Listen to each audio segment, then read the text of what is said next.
Hey yo, it's Brian here. Today, talking about the San Francisco 49ers. In this one, talking about the 2021 offseason. I know, right? Very early to talk about, but at the same time, it's never too late to talk about it. Although, I should be talking about the game against the Washington football team happening this Sunday because it should be an intriguing matchup, but I want to go a little bit long term for the offseason because there's a lot of questions that the 49ers need to answer, a lot of decisions to make in order to have a great campaign in 2021. We got replacements potentially for coaches. We got players that are potentially not going to be here due to the salary cap, and a certain issue with a certain position that I will be talking about in a second. Hope you guys are having a great Friday. Nothing too crazy for me. Weekend is coming up. I don't know if that's exciting for you guys, but hey, it's the weekend. We all do love our Saturdays and Sundays. Before I get the video started, as always, please like and subscribe. That's going to definitely help me out a lot. Click that bell notification to get notified of future videos. Share this content with fellow and other faithfuls. If you haven't checked out my latest article that I have on my website, you can check it out in the card section right there or the link in the description.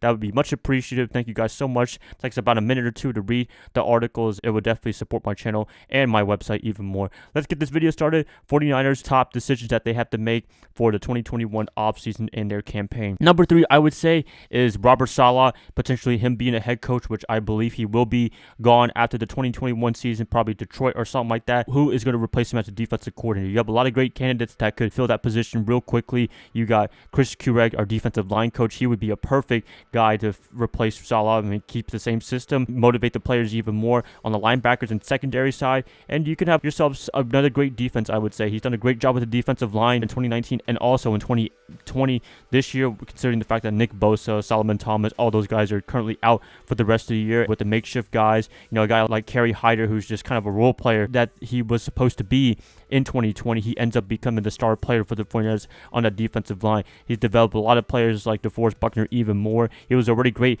beforehand, but he's done a great job getting him into the greatness that he is right now in Indianapolis. Javon Kinlaw, he's getting up there as a great defensive tackle replacement for Buckner. So he's done a great job with this defensive line, whether it's awesome or just a makeshift line. He's done it all. He's tried his best. That deserves a big props right there, and he could be a potential replacement for Saleh. Another replacement that I've been hearing from rumors is maybe Dan Quinn, the former head coach of the Atlanta Falcons, the former defensive coordinator for the Seattle Seahawks. Wouldn't that be pretty cool? Wouldn't that be kind of a troll move to get him against Seattle? That wouldn't be a surprise at all because Shanahan, he was the offensive coordinator for Quinn in Atlanta a couple years ago when he made it to the Super Bowl. So the roles could be reversed just a little bit. Quinn, he's done a great job in Seattle when he was the D coordinator. Atlanta wasn't so much, but I don't know, maybe it was something with the drafting with Thomas Dimitroff. I don't know what the deal was in terms of that defense, why they collapsed in the Super Bowl, but at the same time, those years in Seattle, very talented team, and he was able to get the best of them. They were much better under him than they were with Gus Bradley the previous couple of years from like 2011 or something like that.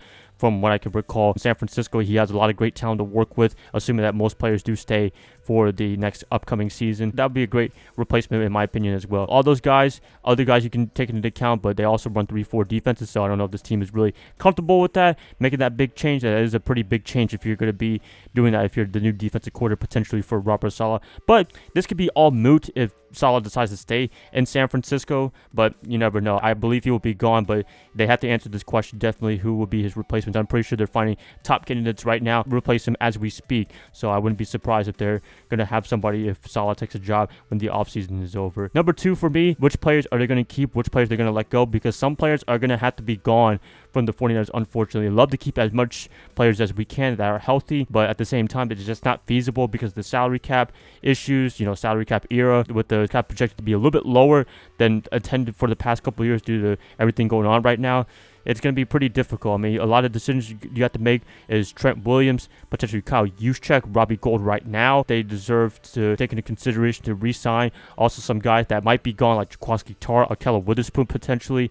That could be a big question mark. A lot of players that they have to work with. There's a lot of unrestricted free agents this year in particular. Secondary is going to be pretty beat up in terms of the free agent market because almost everybody's going to be hitting it, like Richard Sherman, Emmanuel Mosley, Jason Verrett, K'Wan Williams, nickel cornerback. All those guys, they're going to be projected free agents, and you got to re-sign them as much as you can.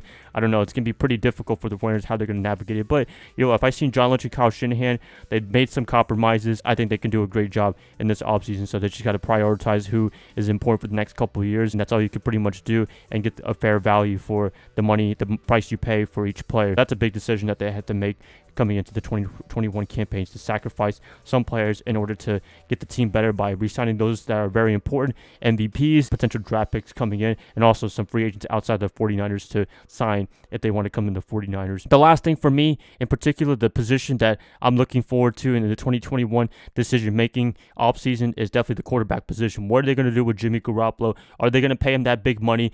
Can he take a pay cut if he is going to stay with the 49ers next year? A lot of you guys say he might not stay. A lot of you guys saying he might stay. I don't know yet. I don't know how Kyle Shanahan and John Lynch is feeling about him, but the little snippet, as you all know, Jimmy Garoppolo with the winning record with Kyle Shanahan, 22-8. I think that was the record that I could recall. And without him, it's like 5-14, 5-15. That's just something to take into consideration. I love to keep Jimmy G personally. I think he still has a lot to offer for the 49ers. It's up to Kyle Shanahan to see how he feels about him in terms of leading that offense to greatness, which he did last year. Not all on him. The defense was playing really well, but he had to step up definitely in times that really mattered, and he did a great job for the most part in 2019. If they don't like him, if they're not fans of him, what are they going to do? Do they have a replacement for him? Do they like somebody in the draft? That's just a question that they have to answer. That's a big decision they have to make. Salary cap, potential future for the next couple of years. This could determine Kyle Shanahan's job for the next couple of years as well. I mean, if he finds the right quarterback or Garoppolo can go off for the next year or two, then yeah, he's going to be completely safe. He's going to be looked at as an offensive genius, but if he picks the wrong quarterback, if he lets go Jimmy Garoppolo or anything like that, then he's going to look really down, and he might get on the hot seat in the next few years if he does not pick the right quarterback in 2021. So this is a big decision that both Lynch and Shanahan have to really look over, and we'll see what they do coming into this offseason. That's a lot right there, a lot to take into account, but the 49ers, they want to get better as always, so they're going to have to look at their options and think long-term for the next 2 to 3 years, because that's really the long-term process for today's NFL is 2 to 3 years, not 10, 15 years like it was in the 70s or 80s. It's 2 to 3 years just because of salary cap year. That's it, guys. Please let me know what you guys think are the big decisions for the 49ers to come for the offseason programs. I like what you guys say in the comments below. If you guys like this, please like and subscribe. That's going to help you out a lot. I'll be catching you guys up probably tomorrow on a Saturday. If I don't, then I'll probably have an article out by then or Sunday. I'll see y'all then. Bye, guys. Love y'all. Y'all have a good rest of your night. Go Niners all day.